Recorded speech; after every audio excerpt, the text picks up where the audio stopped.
Las señales del nuevo nacimiento. Juan capítulo 3 y versículo 8. Así es todo aquel que es nacido del Espíritu. ¿De qué manera nace de Dios quien es nacido del Espíritu, nacido de nuevo? ¿Qué significa nacer de nuevo, ser nacido de Dios o ser nacido del Espíritu? ¿Qué quiere decir ser hijo o criatura de Dios o tener el Espíritu de adopción? Sabemos que, por la gran misericordia de Dios, estos privilegios generalmente se unen al bautismo, el cual nuestro Señor llama en el versículo 5 nacer del agua y del Espíritu. Pero deseamos saber en qué consisten estos privilegios. ¿Qué es el nuevo nacimiento? Tal vez no sea necesario dar una definición de esta expresión, dado que las Escrituras no ofrecen ninguna, pero como el asunto es de vital importancia para todos y cada uno de los hijos de Adán, por cuanto el que no naciere otra vez, naciere del Espíritu, no puede ver el reino de Dios. Me propongo describir sus señales de la manera más clara posible, tal y como las encuentro en las Escrituras. La primera señal, que constituye el fundamento de todas las demás, es la fe. San Pablo afirma: todos sois hijos de Dios por la fe en Cristo Jesús. San Juan declara: les dio potestad, el derecho o privilegio de ser hechos hijos de Dios a los que creen en su nombre, los cuales no son engendrados cuando creyeron de sangre, ni de voluntad de carne, ni por medio de la generación natural, ni de voluntad de varón, como los hijos que adoptan los humanos y en los cuales no se obra ningún cambio, sino de Dios. Y también en su epístola general: todo aquel que cree que Jesús es el Cristo es nacido de Dios. Sin embargo, la fe de que hablan los apóstoles en estos pasajes no es simplemente especulativa. No es un simple asentimiento a la proposición Jesús es el Cristo, ni ciertamente a todas las proposiciones contenidas en nuestro credo o en el Antiguo y Nuevo Testamentos. No es simplemente el asentimiento de que una o todas estas doctrinas son creíbles y deben creerse. Afirmar tal cosa sería como decir que los diablos son nacidos de Dios, porque también ellos tienen esta fe. Tiemblan creyendo que Jesús es el Cristo y que toda la Escritura, habiendo sido dada por inspiración de Dios, es verdadera, como Dios es verdadero. No es únicamente un asentimiento a la verdad divina basado en el testimonio de Dios o comprobado por milagros, porque esos espíritus también escucharon las palabras de su boca y lo reconocieron como un testigo fiel y verdadero. No pudieron hacer otra cosa que recibir su testimonio, tanto de sí mismo como del Padre que lo envió. Ellos vieron de la misma manera las portentosas obras que realizó y creyeron, por tanto, que había venido de Dios. Sin embargo, a pesar de esta fe, todavía están bajo oscuridad, en prisiones eternas para el juicio del gran día. Todo esto no es más que una fe muerta, la fe cristiana verdadera y libre que posee cualquiera que es nacido de Dios.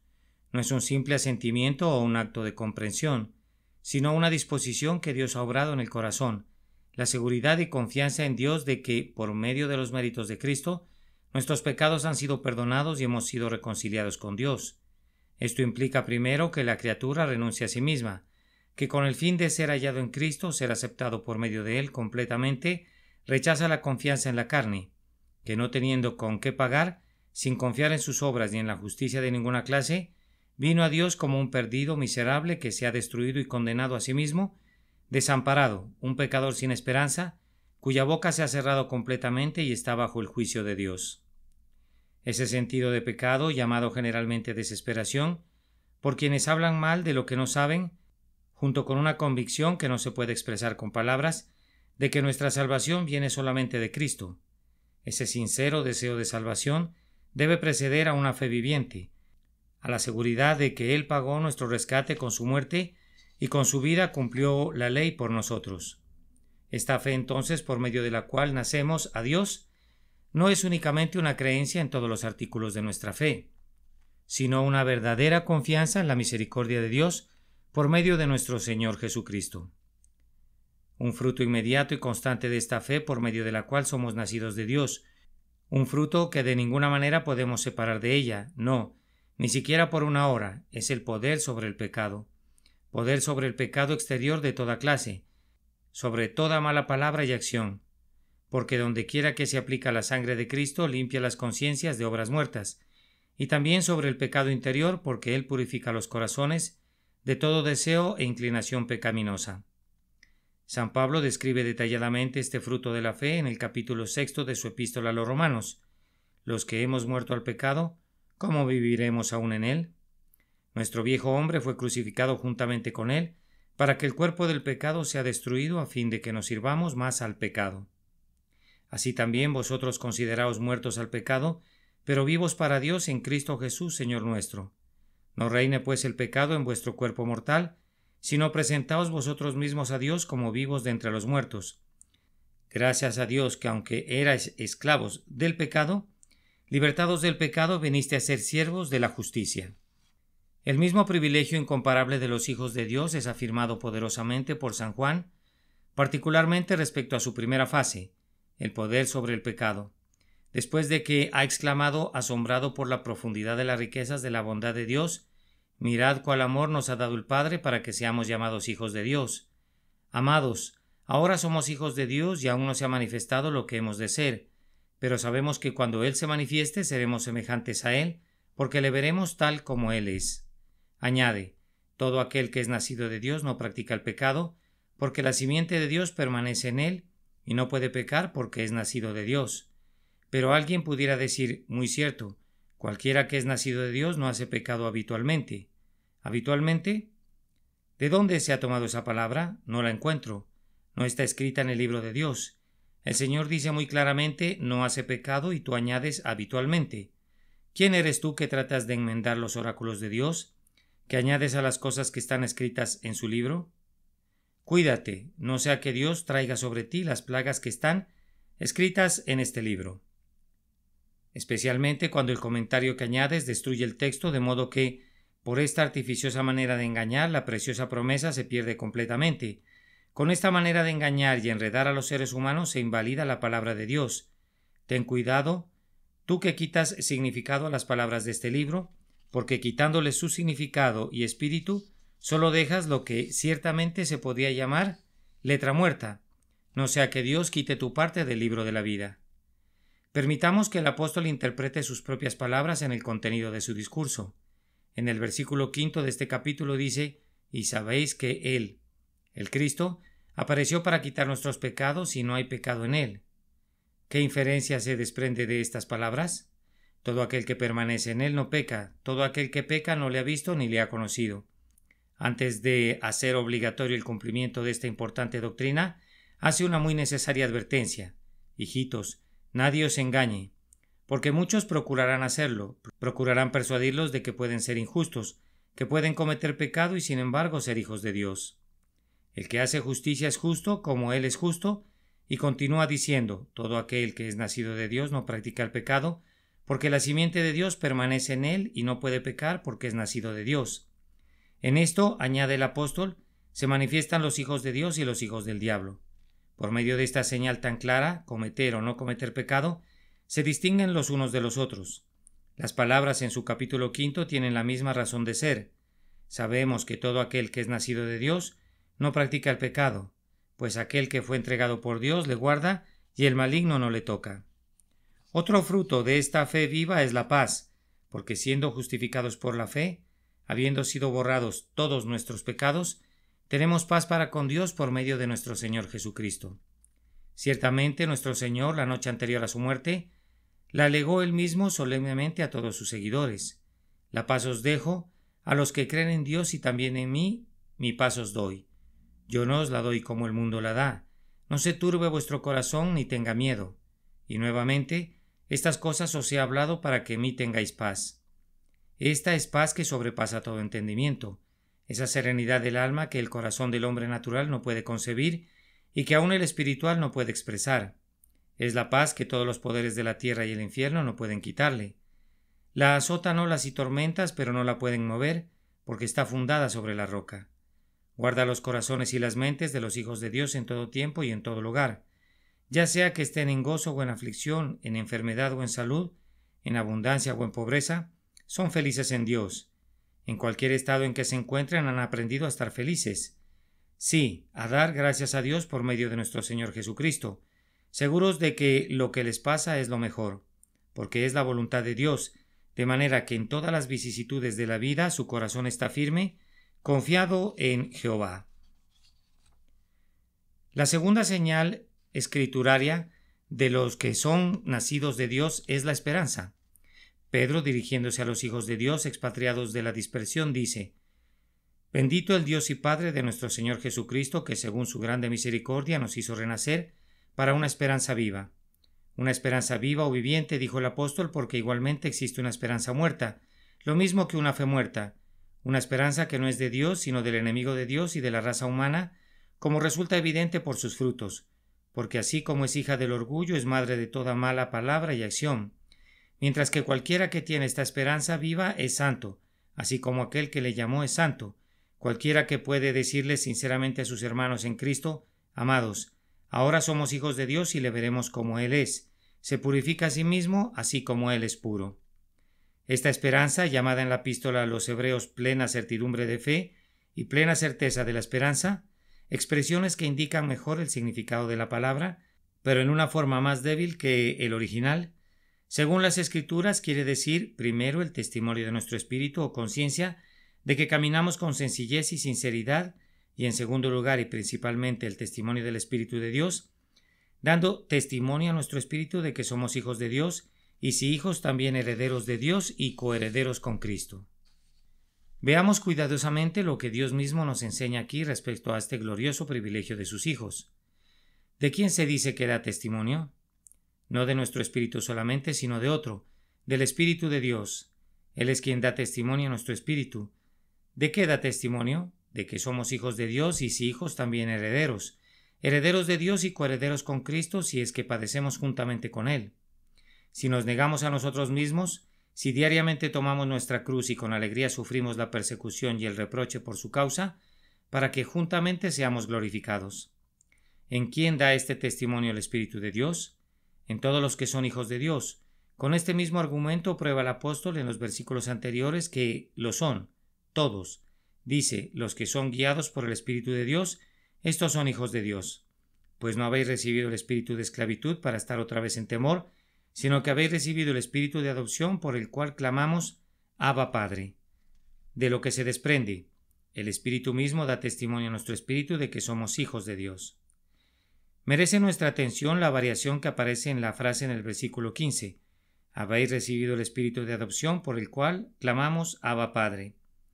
Habéis quiere decir todos los que son hijos de Dios, los que en virtud de su linaje han recibido el mismo espíritu de adopción, por el cual ahora nosotros clamamos: Abba, Padre. Nosotros, los apóstoles, los profetas, los maestros, porque así puede entenderse la palabra también. Nosotros, servidores de Cristo y administradores de los misterios de Dios, por medio de quienes han creído. Así como nosotros y ustedes tenemos un solo Señor, tenemos también un solo Espíritu, como también tenemos una fe y una esperanza. Nosotros y ustedes hemos sido sellados con el Espíritu Santo de la promesa, las primicias de su herencia y de la nuestra. El mismo Espíritu da testimonio a su Espíritu y a nuestro Espíritu de que somos hijos de Dios. Así se cumple la Escritura: bienaventurados los que lloran, porque ellos recibirán consolación. Porque es fácil creer que si bien el dolor debe preceder al testimonio del Espíritu de Dios a nuestro espíritu, como ciertamente debe ser hasta cierto punto, mientras gemimos bajo el temor y la conciencia de que la ira de Dios permanece sobre nosotros. Sin embargo, tan pronto como el corazón lo siente, su tristeza se transforma en gozo. No importa cuál haya sido antes su dolor, muy pronto ya no recuerda su angustia por el gozo de que ha nacido de Dios.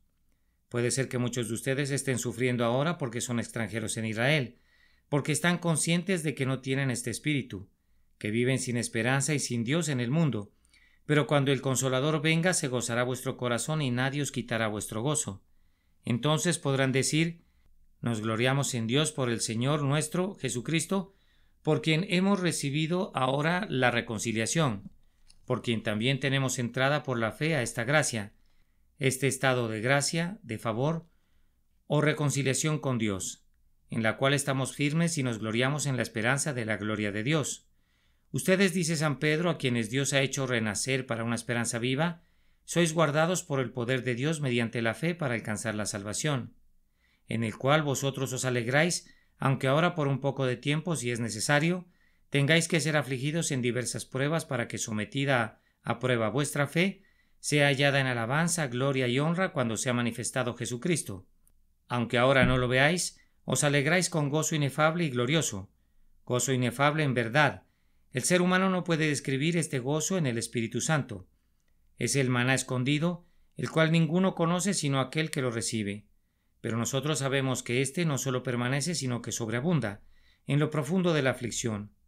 En tan poco tienes las consolaciones de Dios, cuando el consuelo terrenal fracasa, de ninguna manera, sino que cuando más abundan los sufrimientos, más abundante se hace el consuelo de su espíritu, a tal grado que los hijos de Dios se ríen de la destrucción y del hambre, de la necesidad, las dolencias, el infierno y la tumba, porque conocen a aquel que tiene las llaves de la muerte y del Hades, y que pronto los arrojará al abismo, como si escuchara ahora la gran voz del cielo diciendo: He aquí, el tabernáculo de Dios con los hombres, y él morará con ellos, y ellos serán su pueblo. Y Dios mismo estará con ellos como su Dios. Enjugará Dios toda lágrima de los ojos de ellos, y ya no habrá muerte, ni habrá más llanto, ni clamor, ni dolor, porque las primeras cosas pasaron. La tercera y más grande señal escrituraria de los que son nacidos de Dios es el amor. El amor de Dios ha sido derramado en nuestros corazones por el Espíritu Santo que nos fue dado. Por cuanto sois hijos, Dios envió a vuestros corazones el Espíritu de su Hijo, el cual clama: Abba, Padre. Movidos por este Espíritu y mirando a Dios continuamente como a su amante Padre, con quien se ha reconciliado, claman a Él por su pan cotidiano, por todo lo que necesitan para sus almas o sus cuerpos. Continuamente abren sus corazones delante de Él, sabiendo que tendrán las peticiones que le hayan hecho. Su deleite está en Él. Él es el gozo de sus corazones, su escudo y su galardón sobremanera grande. El deseo de sus almas es hacia Él. Hacer su voluntad es su comida y bebida, y su alma será saciada como de meollo y de grosura, mientras su boca lo alabará con júbilo. En este sentido también todo aquel que ama al que engendró, ama también al que ha sido engendrado por Él. Su espíritu se regocija en Dios su Salvador. Ama al Señor Jesucristo con amor inalterable. Está tan unido al Señor que forman un solo espíritu. Su alma está extasiada en Él y lo ha escogido como el más amable, como el señalado entre 10,000. Sabe y siente lo que significa: mi amado es mío y yo suyo. Eres el más hermoso de los hijos de los hombres. La gracia se derramó en tus labios, por tanto Dios te ha bendecido para siempre. El necesario fruto de este amor de Dios es el amor a nuestro prójimo, a todas las almas creadas por Dios, sin exceptuar a nuestros enemigos ni a quienes nos ultrajan y nos persiguen. Un amor por medio del cual amamos a todo ser humano como a nosotros mismos, como amamos a nuestra propia alma. Nuestro Señor lo ha expresado todavía con mayor fuerza diciendo: que os améis unos a otros como yo os he amado. Por esta razón el mandamiento escrito en el corazón de quienes aman a Dios no es otro sino este: que os améis unos a otros como yo os he amado. En esto hemos conocido el amor, en que Él puso su vida por nosotros, también nosotros. Infiere correctamente el apóstol: debemos poner nuestras vidas por los hermanos. Si sentimos que estamos listos para hacer tal cosa, entonces amamos verdaderamente a nuestro prójimo. Entonces sabemos que hemos pasado de muerte a vida, en que amamos a los hermanos. En esto conocemos que permanecemos en Él y Él en nosotros, en que nos ha dado de su Espíritu. Porque el amor es de Dios. Todo aquel que ama es nacido de Dios y conoce a Dios. Pero alguien pudiera preguntar: ¿no dice el apóstol: este es el amor de Dios, que guardemos sus mandamientos? Ciertamente, y aquí se incluye también el amor a nuestro prójimo, en el mismo sentido que el amor a Dios. ¿Qué se desprende de todo esto? Que guardar los mandamientos exteriores es todo lo que implica amar a Dios con todo nuestro corazón, con toda nuestra mente, con toda nuestra alma y fuerza, y amar a nuestros prójimos como a nosotros mismos. Que el amor a Dios no es un afecto del alma, sino un simple servicio exterior, y que el amor a nuestro prójimo no es una disposición del corazón, sino simplemente una serie de obras exteriores. Basta mencionar semejante interpretación de las palabras del apóstol para refutar esto, puesto que este es el claro e indisputable significado del texto. La señal o prueba del amor de Dios de que guardamos el primero y más grande mandamiento es esta: que guardamos todos los demás mandamientos, porque el verdadero amor, una vez derramado en nuestros corazones, nos constreñirá a hacerlo, porque cualquiera que ama a Dios con todo su corazón no puede menos que servirle con todas sus fuerzas. El segundo fruto del amor de Dios es la completa obediencia a aquel que amamos y la conformidad a su voluntad, obediencia a todos los mandamientos de Dios, internos y externos, obediencia de corazón y de vida en todo nuestro temperamento y en toda nuestra vida. Una de las disposiciones más obviamente comprendidas en este es el ser celoso en buenas obras, sentirse hambriento y sediento de hacer el bien de todas las maneras posibles a todos nuestros semejantes, regocijándose en gastarse por amor a los demás, por todo ser humano sin buscar recompensa en este mundo, sino únicamente en la resurrección de los justos. He descrito claramente las señales del nuevo nacimiento que encuentro en las Escrituras. Así contesta Dios mismo a la importante pregunta: ¿qué es nacer de Dios? Así es todo aquel que es nacido del Espíritu. Esto es, según el juicio del Espíritu de Dios, ser hijo de Dios. Es creer en Dios por medio de Cristo y no practicar el pecado, y gozar en todo tiempo y lugar la paz de Dios que sobrepasa todo entendimiento. Es esperar en Dios por medio del Hijo de su amor, de tal manera que se llega a tener no solo el testimonio de una buena conciencia, sino que también el Espíritu mismo da testimonio a nuestro espíritu de que somos hijos de Dios, de donde naturalmente brota ese regocijo en aquel por quien hemos recibido la reconciliación. Es amar a Dios, quien los amó como ustedes nunca han amado a ninguna criatura, por lo que son constreñidos a amar a todos los seres humanos como a ustedes mismos, con un amor que no solo arde en sus corazones, sino en todas sus acciones y conversaciones, haciendo toda su vida un trabajo de amor. Una constante obediencia a los mandamientos. Sed, pues, misericordiosos como también vuestro Padre es misericordioso. Sed santos porque yo soy santo. Sed, pues, vosotros perfectos como vuestro Padre que está en los cielos es perfecto. ¿Quiénes, pues, son los que de esta manera han nacido de Dios? Ustedes saben lo que Dios les ha concedido. Ustedes saben que son hijos de Dios y podemos asegurar nuestros corazones delante de Él.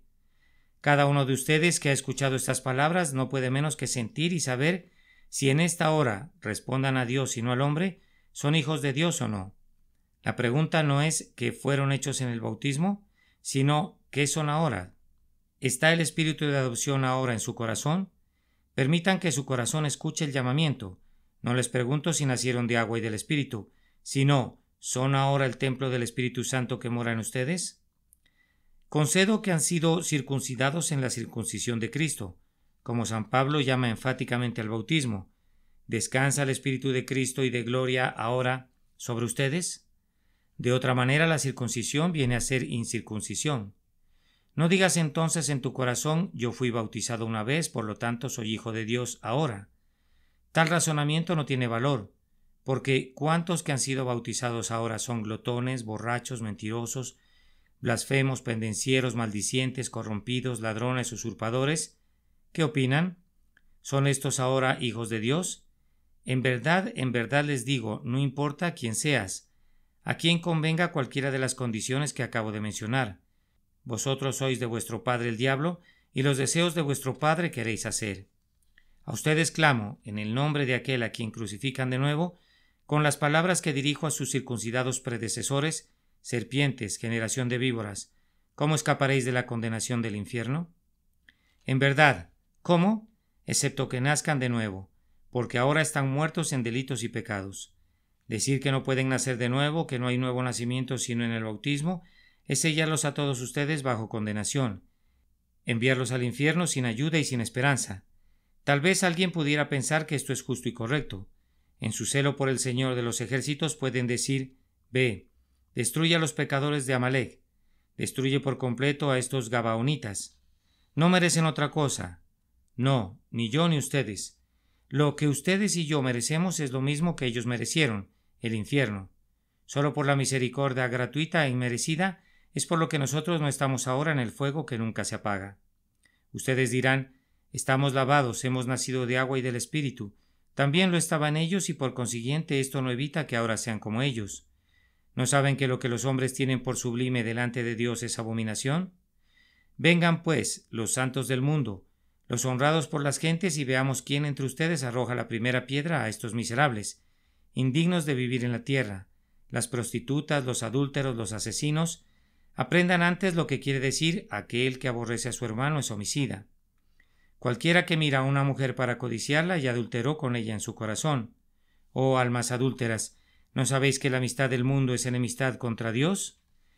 En verdad les digo, ustedes también deben nacer de nuevo. Si no nacen otra vez, no podrán entrar en el reino de Dios. No se apoyen por más tiempo en ese báculo quebrado, de que nacieron otra vez en el bautismo. ¿Quién puede negar que entonces fueron hechos hijos de Dios y herederos del reino de los cielos? Sin embargo, a pesar de esto, ahora son hijos del diablo, por lo tanto deben nacer otra vez. No permitan que Satanás les haga depender de una palabra cuando su sentido es tan claro. Han oído cuáles son las señales de los hijos de Dios, todos ustedes bautizados o sin bautizar. Los que no las tienen deben recibirlas o perecerán irremisiblemente y para siempre. Si han sido bautizados, esta es su única esperanza, que habiendo sido hechos hijos de Dios en el bautismo, pero que ahora son hijos del diablo, pueden recibir otra vez el poder de ser hijos de Dios, recobrar lo que habían perdido, el espíritu de adopción por el cual clamamos Abba Padre. Amén, Señor Jesús. Concede que cualquiera cuyo corazón se mueve a buscarte otra vez, vuelva a recibir el espíritu de adopción y clame Abba Padre. Permítele tener de nuevo el poder de creer en tu nombre para que vuelva a ser hijo de Dios, que crea y sienta que tiene redención en su sangre y el perdón de sus pecados, y que no puede pecar porque es nacido de Dios.